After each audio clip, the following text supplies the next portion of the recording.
بسم اللہ والسلام علی رسول اللہ۔ ایک سوال ہمارے دارالفتہ میں یہ آ رہا ہے کہ حضرت سیدنا امام جعفر صادق رحمۃ اللہ علیہ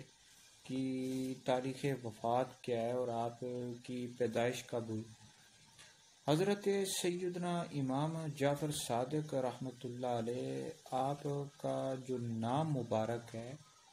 وہ جعفر ابن محمد ہے، اور آپ کی کنیت ابو عبداللہ ہے، اور آپ کا لقب صادق طاہر ہے، اور آپ کی جو ولادت ہوئی ہے یہ 17 ربیع الاول 83 ہجری ہوئی 83 ہجری میں ہوئی، اور آپ کی جو وفات ہے یہ 15 رجب اور 148 ہجری میں ہوئی ہے،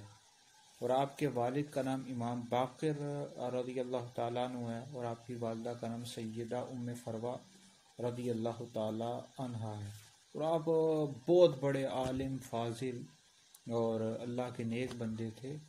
اور بہت ہی زیادہ عبادت گزار اور بہت ہی بڑے فقی اور عالم گزرے ہیں، اور آپ کے